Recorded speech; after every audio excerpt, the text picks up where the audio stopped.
Hey everybody, it's C-Dub again, and I am here to give you how I did on the Believathon. And I went ahead and printed it out, and I colored all the places that I went all the way up to the top. So now I'm going to go over the books that I read.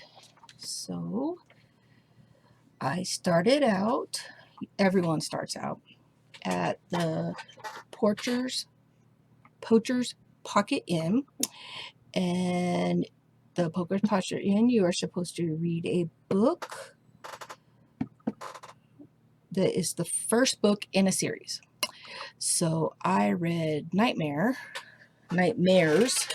exclamation point, by Jason Segel and Kristen Miller, and that is this book right here.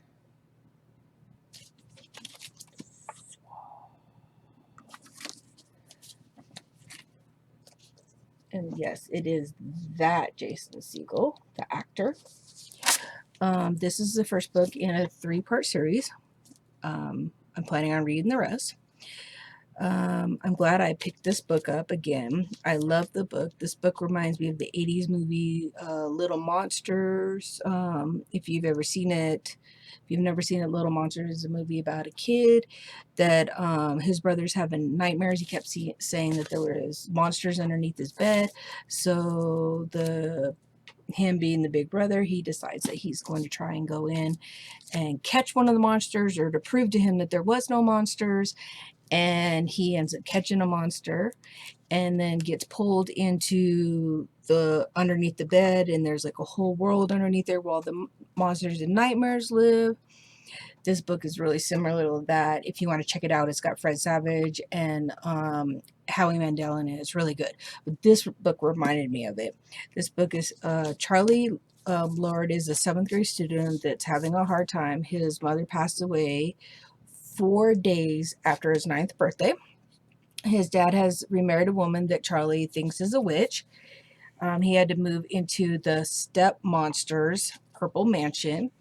He can't sleep at night because since they've moved into the Purple Mansion, he's been having nightmares.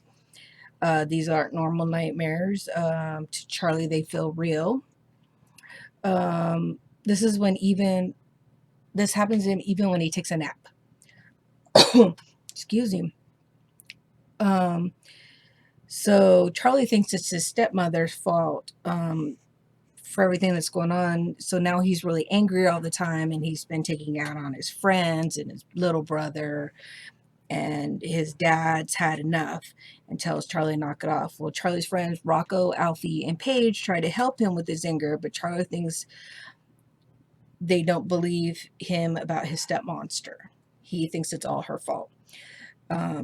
That she's a witch. Charlie's younger brother, Jack, doesn't believe him either because Jack actually likes the stepmonster. In one of Charlie's nightmares, the witch is in his dream, makes a comment about Charlie's brother, and this leaves Charlie to protect his brother, not wanting to I don't want to give too much away, but Charlie ends up in the land of nightmares called Netherworld, and Charlie meets a clown named Dabney and a gorgon named Medus, and they help Charlie make his way around Netherworld. This book is great, and I plan on reading the whole series. It's just really good. The first time I read it, I think it was because I really couldn't get into it, but I think it was because I was working and I was spending too much time trying to read it at night, and to actually sit down and read this book, it was way better than I thought it was going to be. I was really happy with this book. So I think I gave it 4 out of 5 stars on Goodreads. I'm not exactly sure about that. I'll have to check. I'm going to put it over here where the other ones are. Now, after Poacher's Pocket, I went on to The Wonderfalls, which was to read a book featuring a disability. And for that, oh, something's about to fall. Hold on. I'm dropping stuff. I read Wonderstruck.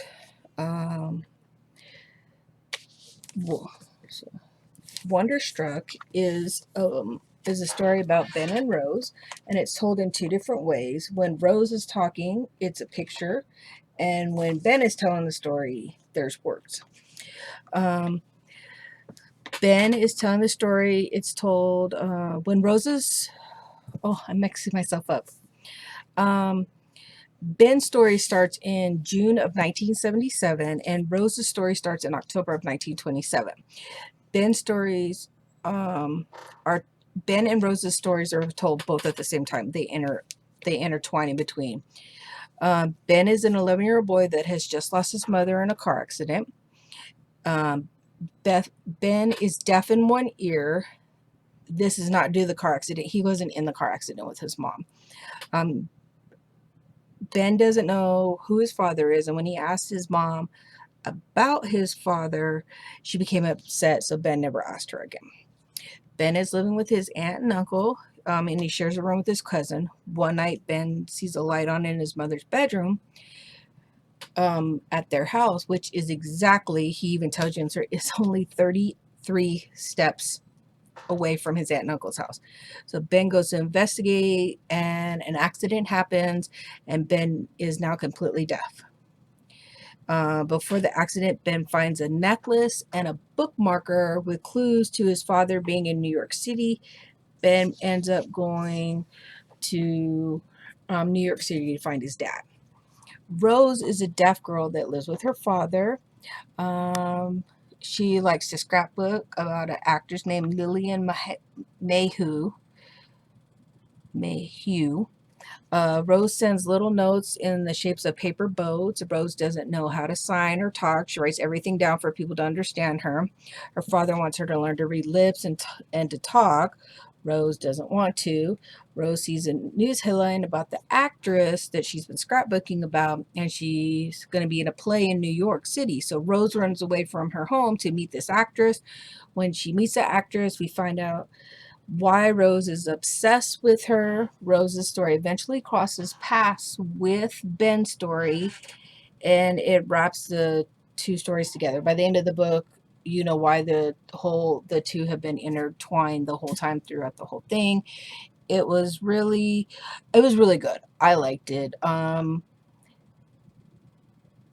It really makes you think, because when you have to do the part with just the pictures, you really have to look and try to figure out what Rose is trying to tell you, and you don't understand that Rose is deaf until later on in the story, and then all of a sudden you're like, oh my gosh, that's why everything's done in pictures. Because my understanding is I think Rose was born deaf, or she fell and that's how she got deaf. I'm not exactly sure, but it was really good. I liked it. And there's a couple of other characters in there. Ben makes friends with someone when he runs away to New York City. You find out what happened, who his father is. It's really good. So I would definitely check this story out. The next story I read, well, because the next place I had to go to was, I went to Mermaid Lagoon, which was read a book about a female Bond. And I borrowed a book from the library called This One Summer by Markio Tamaaki. There was a lot of really good reviews on this one, and I didn't really like this book. The drawings were amazing. I love the drawings in it, but I did not like the story at all. The only character I liked was Wendy. The story was all over the place. The story is about how every year Rose and her family go to stay at this cabin for the summer. And then Wendy's mom and her grandmother come every year, and Wendy is younger than Rose, but they always hang out together. And Rose's parents are fighting during this summer, and Rose isn't like, Rose doesn't really know what's going on. She's just trying to stay away from all their fighting, and then she gets in. So then Wendy and Rose end up in the middle of this whole other situation that has to do with the clerk at the gas station, and his friend and the clerk's girlfriend and everything. And it's just, I just had a really hard time with it. The reason Rose's parents are fighting isn't clear until the end of the book. Rose's attitude was very hard to understand. I thought Wendy's character had more to say about Rose's attitude, about Jenny, which is the gas station clerk's girlfriend. But the writing didn't really follow through on it when Wendy got upset about something that Rose said about Wendy. So I really, I mean, Wendy was fun when she was in the scenes and the drawings were amazing on it. But other than that, I really didn't care for the book. I didn't, maybe I'm just too old for it. I can't relate to it at all. So after that, you go to Orion Found and you have to read a sci-fi book or a book in space. And I read Star Wars, The Weapon of a Jedi by Jason Fry. Um, this story takes place after New Hope, before The Empire Strikes Back. The story starts with C3PO telling Jessica Pava, this person she meets, that she knows Luke Skywalker. And Jessica asks C3PO to tell her a story about Luke, so C3PO decides to tell her the story of the first time Luke used a lightsaber in a battle. Luke is not a Jedi. He's a fighter for the rebellion. So, but sometimes Luke draws him, but I'm messing myself up. It is really late at night. I'm sorry. So, um, Luke gets sent out on a mission, and he has C3PO and R2D2 with him, but something is drawing Luke to this mysterious planet, and Luke keeps thinking about the small amount of training that he's had, and that he's never going to be a Jedi, and that like Ben or his father. So Luke ends up going to the planet, and while he's there, he meets a girl named Farnese. Um, and then he also meets someone named Sarko Plink. And Sarko offers to take Luke to the temple that's been calling to him.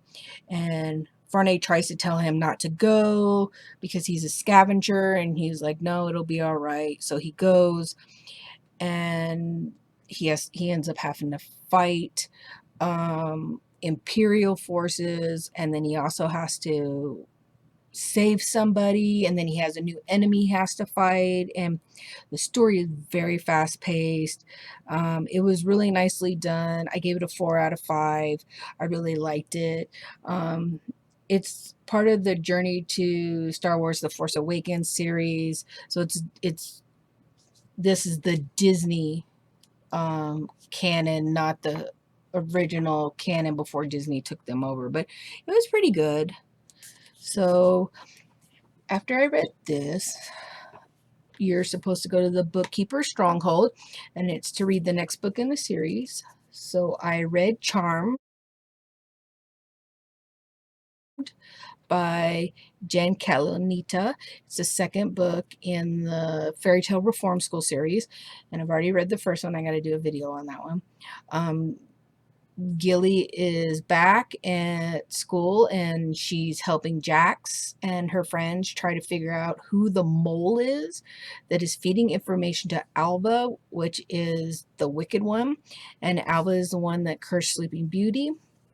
And Alba has declared war on the princesses, and she's trying to recruit as many of the students as well as other creatures and people to be on her side to take down the princesses. Gilly goes undercover as a lady in waiting to see if she can find the mole. It was really a good book. Gilly's character actually grows in this one because she finds out what true friendship is and about treating people better, and she learns about like words have actions, and thinking before you speak, and trying not to do everything on your own.